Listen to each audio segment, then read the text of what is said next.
In fashion blogging, I mean, if you guys are sort of familiar with the sort of big fashion bloggers, the ones that have been successful are the ones that are primarily image-based, so putting themselves out there, you know, kind of what I wore, this is my style, this is my lifestyle, and then writing, like kind of people who write, there are few and far between. I'm kind of lucky in that I've been able to sort of just hone in on that niche of doing what I really love, which is finding a story, investigating, writing, and that's what blogging has sort of given me, that opportunity to be able to basically talk about the stuff that you love, that I love, that may not even be, like, people wouldn't commission. There is a real depth to what you write about. It's never just sort of surface froth.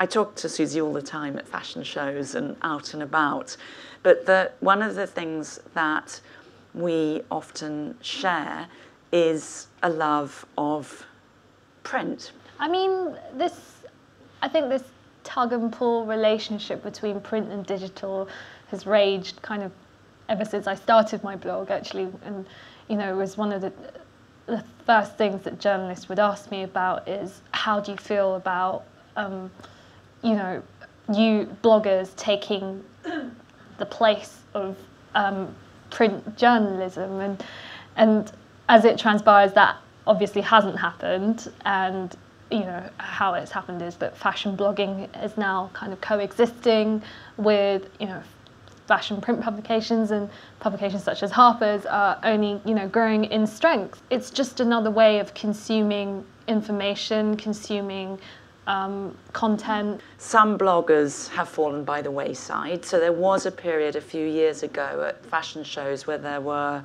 a lot of bloggers. There aren't so many now, but the ones that have survived and prospered, and I would say primarily that's Susie in this country, is because you're a good writer. I know it's really cliche, but content is king, and that's true wherever, whichever platform you're on. In fact, like, you know, in the last 8 years, you've seen the two sort of working in tandem with each other. They have to, because one sort of supports the other. What I value in Susie's writing is that intelligent, free-thinking voice that can be heard in, it doesn't really matter whether it's online or, you know, in the book that you're writing. It will be coming out in hardback. It's a sort of strange turn of events for me, like going to print and proper print, and that's probably why I've been sort of quite fearful of it, because it's putting something down in, you know, for real writing, like, wow, this is an object of permanence. It's really going to be about sort of what Style Bubble has been about, but in a more sort of permanent form, you know, about an approach to fashion, a very open-minded, kind of creative approach, and I've interviewed lots of different people for it, like my favourite creatives all around the world. What has your relationship been like with the corporate world? Because you're, on the one hand, you're very individualistic, you have a freedom of expression. Yeah. But you do engage with big corporations as well. Whilst I maintain a very independent voice for maybe, you know, 95% of content, I will concede that I have done commercial projects with brands, but I'm also really careful about the brands that I work with, and careful about what it is that I'm putting out there. Like, is it good content? Is it content that's going to be engaging?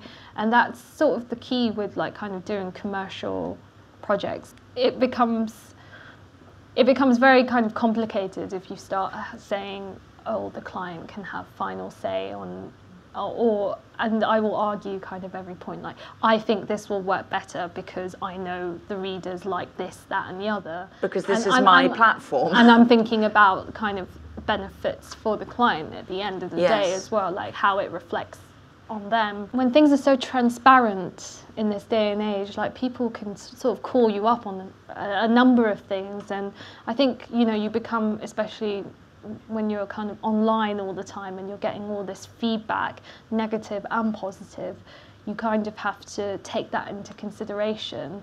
Not that you're dictated by it, but that you know, you're thinking about it at the back of your mind. And I think, you know, when publications maybe like lose sight of that completely and it becomes this sort of vanity project that just sort of runs away by itself, they're not thinking about who's their reader. Yeah. Then it's like, well, what's the point? Yes. Are you just doing it just to... As a form of advertising? Yeah, or, basically. What are you excited about next in terms of platforms? Well, actually, I don't know if I should say, but I'm going to be working on a new one that's going to be unveiled very shortly. It's called Pollen. It kind of combines the best facets of blogging and Instagram and Twitter. I'm sort of going to be like their UK editor for the fashion vertical. Yeah. So yeah, it's going to be, that's sort of a sort of new sideline for me.